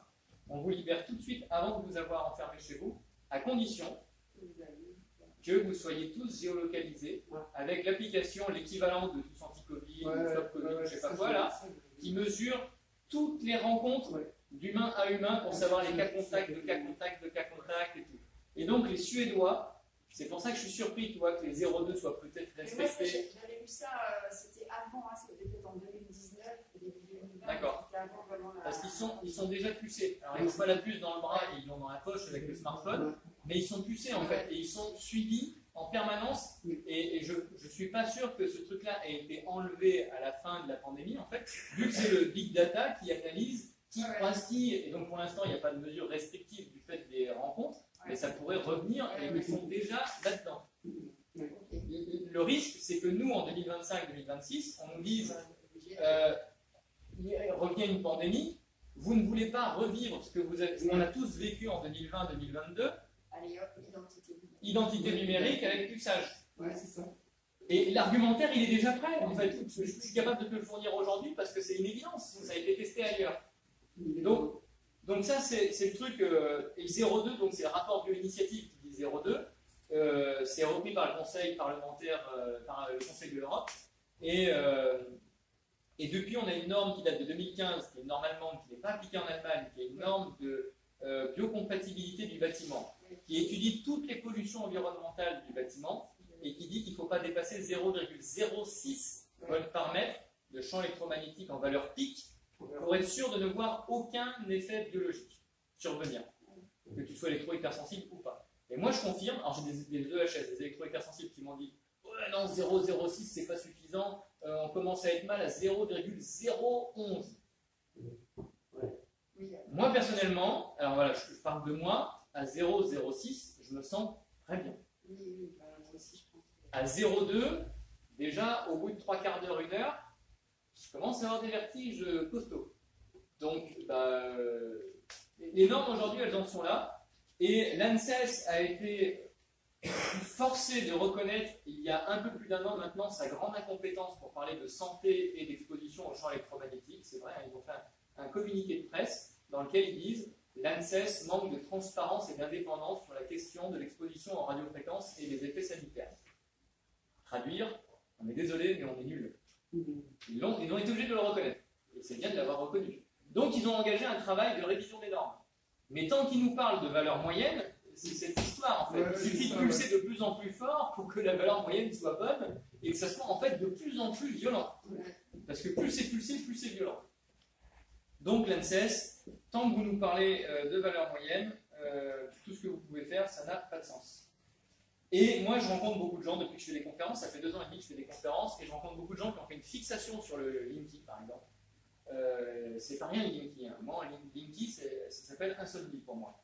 Mais il y a plein de gens qui ont cadenassé leur compteur Linky, qui ont cadenassé leur vieux compteur pour ne pas avoir le Linky installé, mais qui ont du Wi-Fi chez eux. Et moi, je suis désolé, mais le Linky, c'est pas 0, mais par rapport à du Wi-Fi, c'est rien du tout. Hein. Moi, le Linky, quand je le retrouve maintenant, parce que quand je me suis fait des insomnies en 2018, quand je me suis fait des insomnies en présence de Linky, j'étais un électro-hypersensible débutant, quoi, ceinture blanche, le gars il débarque. Maintenant, quand j'arrive dans un bâtiment où je dois dormir et que malheureusement il y a du Linky, ou alors que je sais qu'il n'y a pas de Linky, mais il y a le Linky des voisins malheureusement qui ramènent des courants porteurs en ligne sur la ligne, le matelas, je le mets au milieu de la pièce, pas contre un mur. Et j'ai mes filtres CPL qui se branchent sur les prises, j'en mets 2 ou 3 dans la maison, et j'arrive à dormir. Donc en fait, le Linky, c'est pas énorme. Le Wi-Fi, par contre, c'est énorme. Et il y a beaucoup de gens qui ont fait la fixation sur la 5G, qui sont prêts à manifester contre la 5G, avec des autocollants stop 5G sur leur bagnole, mais qui veulent garder leur abonnement 4G sur leur smartphone. Et là, moi, mon devoir, c'est de vous dire que la 5G, elle est venue occulter la toxicité de tout ce qui était là avant elle. Alors que c'est pas inoffensif du tout. C'était déjà une catastrophe. Tout ce que je vous ai raconté, c'était sur avant la 5G, sur les effets biologiques. Et sur Internet, on trouve tout et n'importe quoi pour se protéger des ondes. Et les gens adorent trouver des solutions miracles pour pouvoir continuer de jouir de leurs gadgets connectés en ayant un petit truc sur eux. On met une fleur de vie, on dessine une fleur de vie sur la coque du téléphone et puis c'est bon, il est plus dangereux. Non, même si ça amène certainement des ondes de forme merveilleuses, la fleur de vie, c'est pas suffisant. Si votre enfant devient cocaïnomane, vous lui mettez pas une fleur de vie sur le sachet d'eau pour transmuter sa cocaïne et qu'elle soit moins nocive. Vous faites un sevrage. Et aujourd'hui, on est rentré dans un rapport complètement addictif à la technologie, au téléphone, aux écrans de manière générale, mais au téléphone qui nous connecte à un truc invisible, à un truc immatériel. Et c'est tellement une addiction que les anglophones ont déposé le concept de nomophobia, la no mobile phone phobia, la peur de ne pas avoir de téléphone. Quelqu'un qui se rend compte qu'il n'a pas de téléphone, qu'il n'a plus de batterie ou qu'il n'a plus de réseau, ils ont des gens qui paniquent et qui font des pétages de câbles parce qu'ils sont déconnectés pendant un laps de temps pas maîtrisé, pas prévu. Et c'est pas drôle, hein, les gens deviennent fous, quoi. Hein. Bon, la seule solution pour se protéger, si on veut conserver un peu, parce que moi je suis radical, j'ai envie de vous dire, plus d'électricité, plus d'ondes, on débranche tout, terminé, quoi. Oui, non mais. Sauf qu'il faut être un peu réaliste à un moment donné. Si moi je commence à faire un marché là, et dire débranchez tout chez vous, on va m'emmener en prison, quoi. Je vais déranger. La seule solution vraiment efficace, c'est le câblage blindé pour l'électricité, c'est le filaire pour le téléphone et pour Internet. Et on peut en conserver encore un peu. Alors, il faudrait raisonner un peu la consommation numérique, parce que les data centers ils sont quand même là. Mais on peut en conserver encore un peu. Si on a pu se rencontrer, c'est parce que aussi, à un moment donné, on a eu des mails, on a eu un téléphone. Donc, je ne suis pas là pour dire qu'il faut tout fermer, mais il faut aller vers du filaire blindé. Et je ne suis pas là pour vous vendre du filaire. Hein. Je ne suis pas d'entreprise qui vend des câbles ou qui fait de l'installation de câblage blindé. J'ai un livre que je vends, mais je ne gagne pas grand-chose dessus. Et je ne fais pas ça pour le vendre, je fais ça pour passer un message. Et moi, j'invite les gens à faire une pause, à essayer de se passer de tout ça et de se fabriquer une hygiène électromagnétique. Je parlais d'hygiène de vie, et finalement, j'ai compris que l'environnement est pollué, que nous aussi, en fait, on se met le polluant chez nous. On se met du Wi-Fi chez nous, on se met du Bluetooth chez nous, on se met un smartphone allumé à la maison, dans la poche. Donc, c'est déjà nous, en fait. Mon bouquin s'appelle Suicide connecté. Parce que même s'il y a une ingénierie sociale et une volonté de nuire avec certaines ondes, avec certaines fréquences, c'est nous qui nous les allumons, les fréquences. C'est nous les consommateurs. Donc c'est un suicide général. Il n'y a pas d'autre mot. Et la 5G, en plus, c'est un jalon actuel d'un processus qui est beaucoup plus vaste et qui, pour moi, de mon analyse, que je pourrais développer encore pendant des heures, mais je vais m'arrêter, est un processus de déshumanisation. Je l'ai vu, moi, pendant 5 années en tant qu'ingénieur dans l'industrie automobile. On robotise, on automatise, on informatise, on algorithmise, et au final, l'humain devient non essentiel, comme tout le monde a pu le constater. Et du coup, on va faire quoi des humains?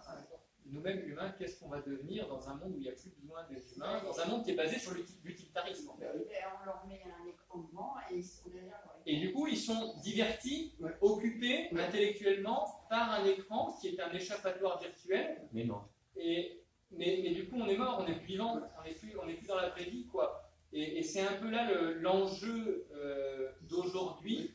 L'errance de ce temps, pour moi, c'est de considérer que tout progrès au sens de l'évolution technologique, parce qu'une évolution technologique est un progrès en termes de la définition du progrès, considérer qu'une évolution technologique constitue une amélioration qui est une autre signification du mot progrès.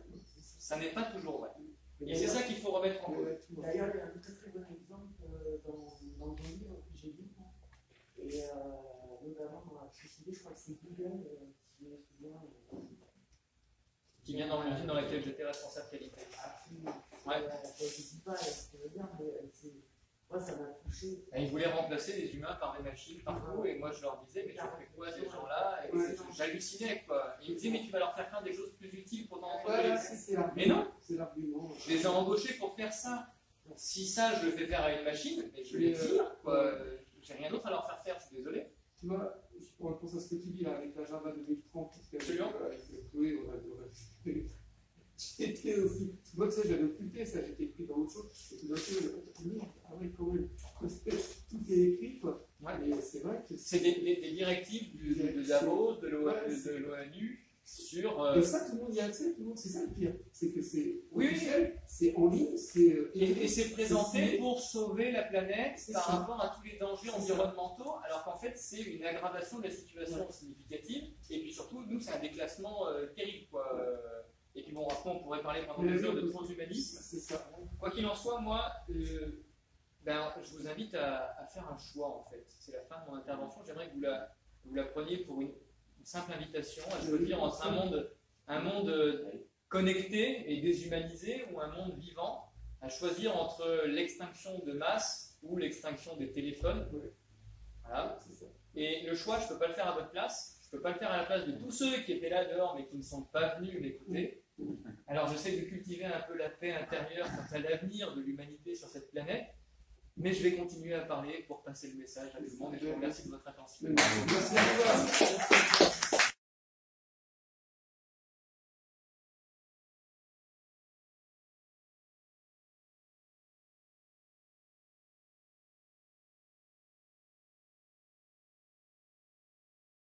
Je vous remercie d'avoir suivi cette conférence qui s'est déroulée le 29 juin 2024 à Caja et remercie également Anthony Bramaestroni de m'avoir autorisé la diffusion de sa conférence par le biais de la chaîne YouTube. Pour rester un petit peu sur la continuité de tout cela, je vais vous lire les 2 dernières pages de son livre Suicide connecté aux éditions Résurgence Médecine et Société. Je laisse la place également aux mots d'Anthony. À de suite. Quelles que soient leurs intentions, ce qui est sûr, c'est qu'on ne peut pas les laisser faire. Ils sont aux commandes du Titanic. Ils ont tous les instruments qu'il faut pour piloter et pour eux, il n'y a pas d'iceberg. Sauf que sur le pont, on est 5% des passagers avec une super vue et pour nous, c'est clair qu'on file droit à la catastrophe. On a dit au capitaine qu'il fallait faire quelque chose. Moi, j'ai écrit au maire de l'INAC, au préfet du Lot, mais on ne m'a pas écouté. Alors, il va falloir remplacer le capitaine et remettre le cap sur le vivant. Parce que tout le vivant est agressé par les champs électromagnétiques artificiels. En effet, on a observé des effets délétères sur la croissance des végétaux et sur les rendements agricoles du fait des ondes. Concernant les insectes, il y a à peine quelques années, quand on faisait 200 km en voiture, on avait le pare-brise crépi d'insectes écrasés. Maintenant, c'est rare d'avoir le pare-brise recouvert. Et ce n'est pas du fait de l'aérodynamisme des voitures ou du fait d'une adaptation des insectes au transport routier. C'est simplement qu'il y a de moins en moins d'insectes. Parmi eux, les abeilles sont extrêmement sensibles aux ondes. On le sait depuis Marconi et ses premiers essais d'antennes radio sur l'île de Wight, au cours desquels il a tué 90% des colonies d'abeilles au début du XXe siècle. Le principal problème des abeilles, ce n'est pas le frelon asiatique ou le varroa. Le principal problème des abeilles, c'est surtout l'exposition aux pesticides et aux champs électromagnétiques. Demain, si elles disparaissent, ce sont 80% des cultures végétales à travers le monde qui disparaissent. Il y a aussi les oiseaux qui sont extrêmement sensibles aux ondes. Les oiseaux s'orientent dans leur migration à l'aide des champs magnétiques naturels. Et quand on a perturbé le champ magnétique terrestre, les oiseaux sont perdus et certains ne vont plus assez au sud pour passer l'hiver et ils crèvent de froid. Depuis 2022, on nous reparle de grippe aviaire. J'ai vu des photos prises au Danemark et aux Pays-Bas sur lesquelles on voit des nuées d'oiseaux migrateurs qui passent puis qui tombent. À un endroit, il pleut des oiseaux, des dizaines d'oiseaux qui tombent et s'écrasent au sol. Quand on regarde sur une carte où sont tombés les oiseaux, c'est le lieu où il y a une forte concentration d'antennes relais. Le problème des oiseaux, ce n'est pas les chats, c'est encore les ondes et certainement aussi les pesticides. Les batraciens, qui sont parmi les plus anciens animaux encore vivants à ce jour, sont en train de disparaître eux aussi. Les vaches. À l'INAC, on m'a dit « ça ne craint rien les vaches ». En Haute-Loire, un éleveur a subitement perdu 40 vaches sur 200, très peu de temps après la mise en service d'une antenne 4G à proximité de ces vaches. Dès le branchement de l'antenne, le comportement des vaches a changé. Elles sont devenues nerveuses. Elles ne buvaient plus et la production de lait a été divisée par 3. En les amenant à 15 km de l'antenne, cet éleveur que j'ai pu rencontrer a vu ses vaches s'apaiser et reprendre du poids. De retour au pied de l'antenne, le stress est revenu et il a perdu 10 vaches de plus. Il a fini par revendre ses bêtes et changer de métier. De ce qu'il m'a dit, c'est aussi ce qu'a dû faire le plus gros éleveur français de lapins. Depuis le branchement d'une antenne, tous les lapins crevaient. Souvent, on me redit que les ondes ne sont pas dangereuses et que les gens comme moi souffrent de l'effet nocebo. Mais regardez les animaux. Vous croyez vraiment que les vaches ont eu peur de l'antenne au point d'en crever? Est-il censé de parler de nocebo pour un mal qui affecte les animaux? Comme me l'a dit l'avocat que j'ai consulté pour l'antenne de l'INAC, la justice refuse d'appliquer un principe de précaution concernant les ondes et les antennes. Il ne vous reste plus qu'à compter les morts. Alors qu'on sait que ça tue lentement. Et c'est la raison pour laquelle on ne peut pas facilement incriminer le tueur, mais ça tue, sûrement. Mais je ne peux pas me résoudre à vous laisser sur cette note grave et pessimiste. Alors on va chercher une fin heureuse ensemble. Ce matin encore, j'ai entendu le chant des oiseaux. Ce matin encore, j'ai vu des abeilles et beaucoup d'insectes bien vivants.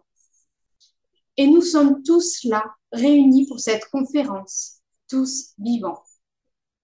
J'ai choisi de vivre au milieu des éléments, les minéraux, les végétaux, les animaux, de vivre au rythme des saisons, de vivre avec d'autres humains, bien vivants eux aussi. Nous sommes d'ailleurs en relation et non en connexion. Être vivant pour un humain, ça signifie être créateur.